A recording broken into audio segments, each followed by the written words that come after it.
Maria Barbosa. Obrigada, Maria, pela pergunta. Boa noite. Thaís, como fazer quando a gente se encontra totalmente perdida e não consegue avançar com os estudos e nem com a prática? Eu me sinto mal por estar assim. Maria, eu te entendo, sabe? A gente tem momentos e momentos na vida, né? Momentos e momentos. Então, acho que uma primeira coisa que você pode pensar é: eu sempre fui assim ou é uma fase? Eu me perguntei muito esse ano isso pra mim, sabe? Assim, eu me perguntei muito se eu achava que eu estava de saco cheio no geral de algumas coisas ou se era só uma fase. Eu acabei percebendo que era uma fase. Eu acabei percebendo que eu estava lidando com coisas demais, muita coisa ao mesmo tempo, assim, emocionalmente ao mesmo tempo, né? E aí ficou uma coisa assim, muita coisa na minha cabeça e eu fiquei muito a bublé das ideias e questionando tudo e tipo, nossa, o que eu tô fazendo? E ao mesmo tempo eu não conseguia ter motivação para fazer coisas que antes eu queria. Né? Então, quando você fala não consegue avançar com os estudos nem com a prática, eu me identifico com isso, sabe? Então, estou mandando meu abraço virtual daqui para você. Mas a primeira coisa é identificar se é recorrente ou se é uma fase. Por quê? Porque se for uma coisa recorrente, eu acho que vale a pena você refletir um pouquinho sobre a construção da vida que você está tendo, né? No sentido de que você vem aí de muitos anos de vida em que você trabalhou, que você estudou, que você se interessou por muitas coisas, e tudo isso resulta em quem você é agora, certo? E pode ser que você tenha vontades de coisas que você sempre quis fazer e você acabou nunca fazendo, e que aí isso pode estar batendo na sua porta agora, e você está sentindo a necessidade de fazer essas coisas, então, de repente, será que não seria o caso de dar uma explorada, né, nessas áreas diferentes e tal?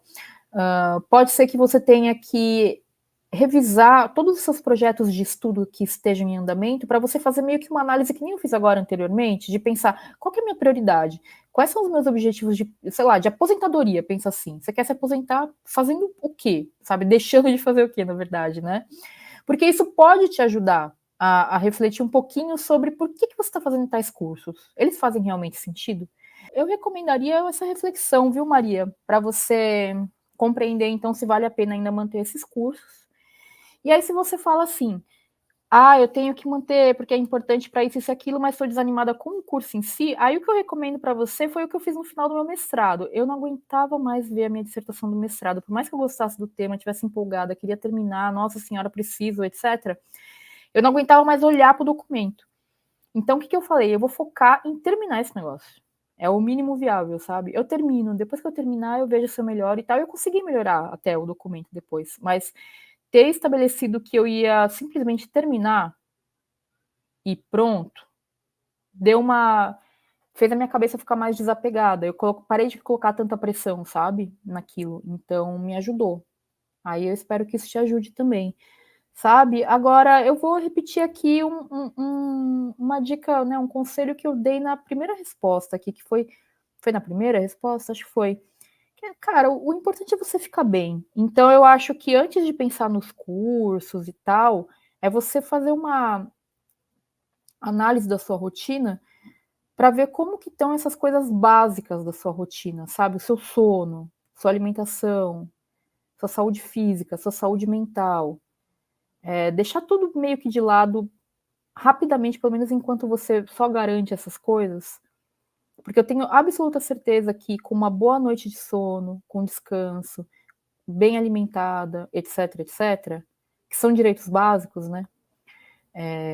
Enfim, você já vai ser capaz de tomar melhores decisões. Porque às vezes nesse processo, você pode perceber que você não estava num momento muito legal e por deixar de olhar para você, você acabou tomando decisões que talvez você se arrependa depois. E tudo bem também, tá? Porque assim, a gente erra mesmo, normal. Eu acho que isso é normal, né? Os erros fazem parte do processo de aprendizado. Mas será que não é o seu caso? Então, eu garantiria ali toda a saúde física, mental, né, rotina rodando bem e tal, de modo que você consiga pensar nessas outras coisas que estão acontecendo e poder priorizar como que você vai lidar com elas, tá bom? Ela continua aqui. O meu problema é a gestão do tempo. Eu fico muito presa às rotinas domésticas. Não estou trabalhando fora. Só tomo conta da casa, por isso me sinto mais mal ainda. Não se sinta mal, Maria, porque assim, se tem um trabalho infinito, é o trabalho com a casa, né? Ele nunca acaba e a gente não sai de dentro de casa, então assim, é tipo morando no trabalho, né? Morando no trabalho. Fora que a casa, ela tem ainda o aspecto emocional, que a gente vive nela, a gente cuida das pessoas que estão morando com a gente, então é uma pressão muito grande que a gente se coloca. No seu caso, eu acho que valeria a pena, então, você refletir um pouquinho, né, sobre a relação que você tem com você mesma dentro da sua casa. Essa é a primeira coisa. Então, tudo que eu falei anteriormente, de você ficar bem e tal, entra aqui, tá? Eu não sei quem mora com você, quantas pessoas moram com você, e não vem ao caso, não precisa se expor aqui, nada, não, tá? É para você refletir. Então, assim, essas pessoas que moram com você estão vivendo no mesmo lugar, tá bom? Então, vamos refletir um pouquinho sobre como a gente pode sociabilizar mais as atividades domésticas, né? Porque não é justo que isso fique nas costas de uma única pessoa, geralmente a mulher, eu sei como é que é, né? Não é justo que isso fique só nas suas costas, Maria. Então, muito importante. Eu não conheço, não sei com quem você mora, eu não sei como são as pessoas com as quais você mora, eu não sei quais são as condições. Às vezes você mora, por exemplo, com uma mãe doente que não consegue fazer nada, né? Então, é, cada um vai fazer aquilo que tem condições de fazer. Mas se você morar com pessoas que tenham condições de fazer algumas atividades, eu acho que vale muito a pena uma conversa para que você sociabilize, né, essas atividades, tá bom? Porque não é justo que isso fique a cargo só seu. Então, esse é um primeiro ponto. O segundo ponto é aquelas atividades que ficarão com você, que você não consegue ali, né, delegar para outras pessoas da casa, enfim, que você precisa fazer, eu recomendo que você faça uma listinha do que é o mínimo viável diário, ou seja, aquilo que você tem que fazer todos os dias, independente de qualquer coisa, que senão a casa cai. Sabe assim, tipo, lavar a louça para não ir mosquinha na pia, preparar comida para as pessoas, sabe assim, o básico do básico. É o básico do básico, básico do básico. Entre ter almoço para você e arrumar a cama, o que é prioridade? Ah, Thaís, eu sou aquela pessoa que não consegue viver sem uma cama arrumada. Então, vamos conversar?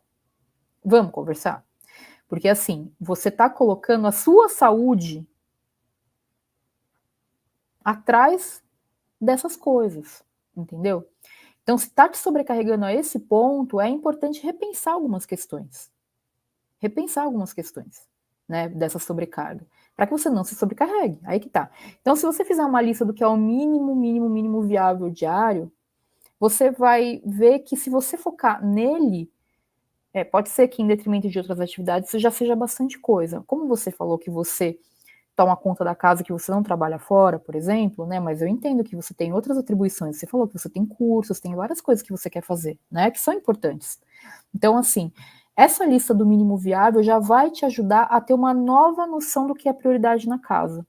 Porque você não tem que ficar limpando e cuidando de tudo o tempo todo. E aí entra um pouquinho de desapego também. E eu sei que não é fácil, cada pessoa tem as suas questões, entendeu? De cuidados com a casa. Isso é uma relação muito pessoal sua com a sua própria residência. Tá? Quem sou eu para falar alguma coisa? Né?